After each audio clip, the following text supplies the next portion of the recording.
He's not quitting being a bodybuilder. He's just stopping the diet right now in preparation for next year. So what do I think of that?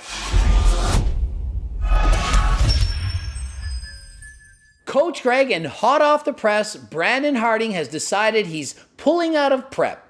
Calling it quits, had enough. Not for life, he's not quitting being a bodybuilder. He's just stopping the diet right now in preparation for next year. So what do I think of that? Of course I support that. I was saying this since day one. The struggle to maintain 5% body fat week after week, week after week, it's unbearable and it makes it almost impossible to add muscle. I think this was a great decision, a great move on his part, and I want to highlight the information he's presented on Instagram because I think it can help a lot of people. I've been doubting myself a lot recently, feeling like these next couple shows will just be a repeat or worse than the last. He doesn't feel like he can get any better because he's trying to maintain such a low percent of body fat. It is hard to put on muscle even with PDs, which he admits he's on. He's not being a fake natty. He's being fully transparent. And even with PDs, if you're dieting, it's hard to put on muscle. I know a lot of you think, oh, you can just add tons of muscle just because you're taking PDs. It doesn't work like that. You need the building blocks, the protein, the energy to build the muscle. And when you're at 5% body fat, every day is a struggle. It's not easy. He looks amazing, he looks great, and we all wish we could look like that. But it's a physical and mental struggle. Emotional as well. It is hard. The work that you have to do day in, day out, meticulously tracking calories, macros, and so on, it's a lot of work, and it eventually gets to you. He did not reach his pro card at his last show, came close. But the feedback was, you need more muscle. Inevitably, the biggest form of feedback that I got was that I need about 10 to 15 pounds of muscle to be competitive on a pro qualifying stage. So why waste this opportunity this time? Why keep struggling on a diet to show up and maybe look as good as the last show, or maybe even worse? He might actually lose more muscle in the process of trying to get to the next show in search of a pro card. And even if he wins that pro card, he's not big enough. Soon as you turn pro, the weight limits, they go up by 10 pounds and he's already 35 pounds under his own weight limit. So why not use this opportunity to grow? Stay a high-level amateur. He can be a big fish in a small pond and use this time to grow and get better, and next year come back bigger and better than ever and truly fight for a pro card. And if he gets the pro card next year, he can be ready to do battle with the pros. Do I believe in my heart I deserve it right now? No. So right now he looks in the mirror and says, I like what I see. There's nothing wrong with this, but I know that there's other builds that are better than this right now. So why not build a better physique, come back next year and do battle when I'm ready? I've already done a hard diet 20 weeks. I've already competed twice. Enough is enough. I've done amazing. I won the overall. I got second in the next show. That's amazing. So let's stop right now and let's work on making the improvements needed to get the pro card next year. I've been feeling a lot like I have a responsibility of some sort to stay in prep for other reasons than my own. There's a lot of pressure when so many people are looking up to you. He has hundreds of thousands of followers that want him to get a pro card. They're watching his posts every day, cheering and rooting for him, and he doesn't want to let them down. That is a lot of self-imposed pressure. You want to perform and live up to the expectations of people that are following you. But sometimes enough is enough. You're doing your best. You're giving every ounce of energy to try to achieve that goal. But sometimes it's just not enough. He needs more time. So he doesn't want to let the subscribers down. But the truth is, the subscribers, they only want what's best for you.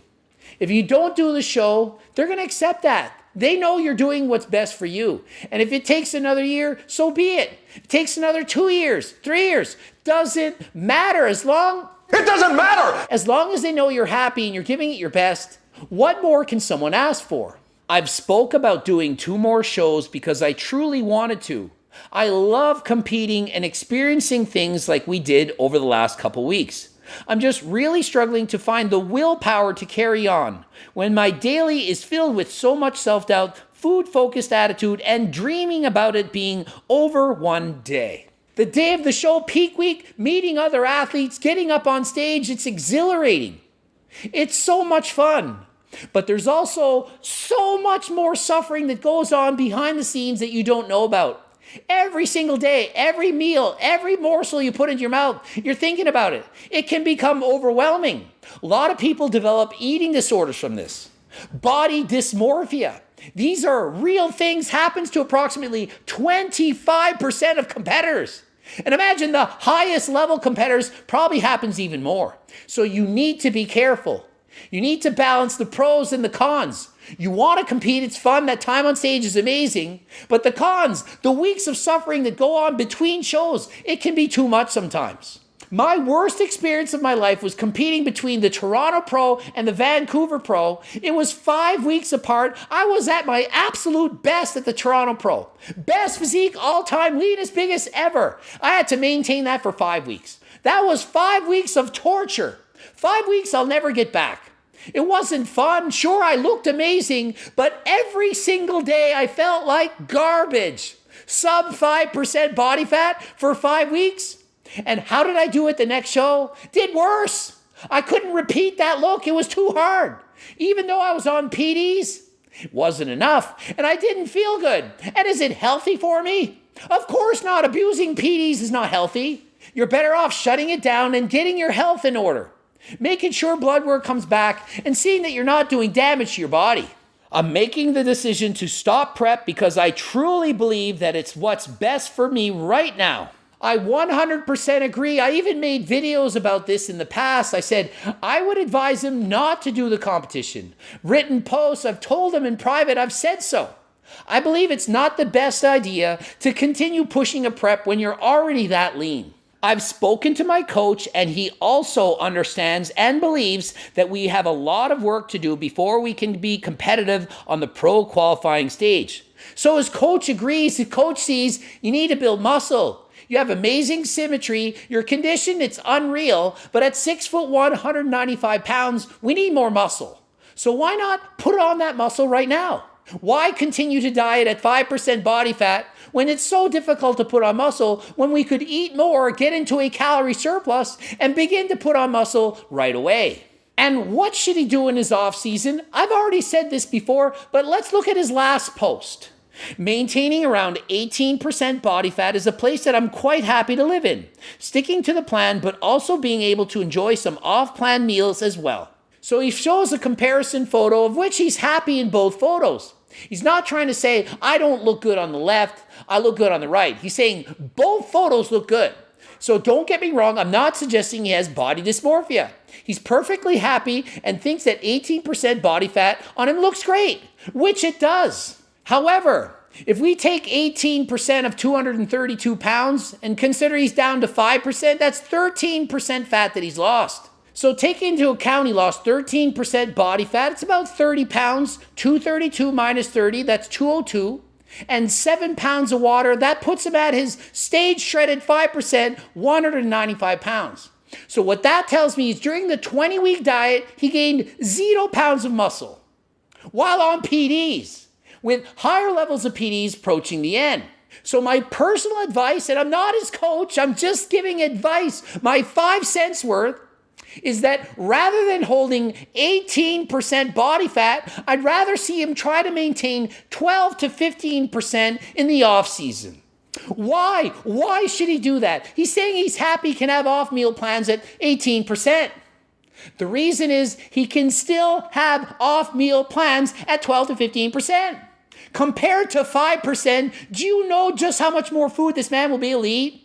Guaranteed minimum 1,000 more calories than he's eating right now. Minimum 1,000. He was eating 18 to 2,400 calories the last several weeks.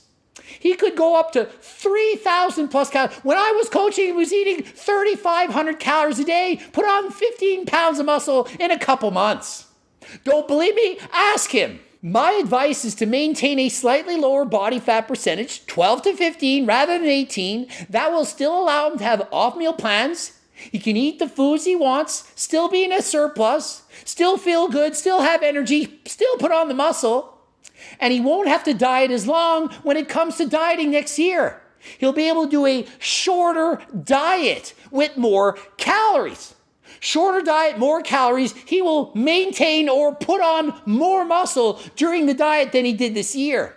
The result, he comes back 10 pounds more muscle than he did this year. When you bulk too much and cut too much, what happens is you gain a couple extra pounds on the bulk. Yeah, I agree. He's going to gain 1 or 2 pounds extra muscle from a more massive bulk, putting him at 18%.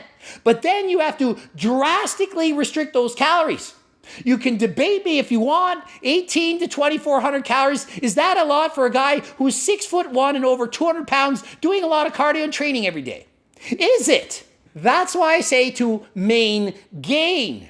Main gain does not mean to tell Brandon to maintain 5 or 6% body fat year round and try to put on muscle. It means eat more until your body fat goes high enough that you have energy, you feel good, you can train harder than last time, you have great workouts, you sleep, you have a good libido, everything's hunky-dory. You feel fantastic. If that happens at 12%, we'll stay at 12%. If not, go to 13.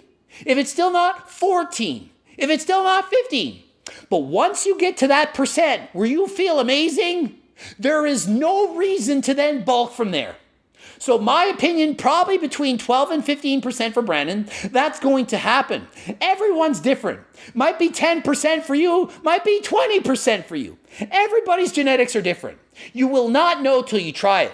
So rather than Brandon just arbitrarily going up to 18% and being able to eat what he wants, I say go to 12, see what happens. See if you feel good. If you don't feel good, just eat a little bit more. Eventually, you'll be at your happy place where you can put on muscle as efficiently as possible.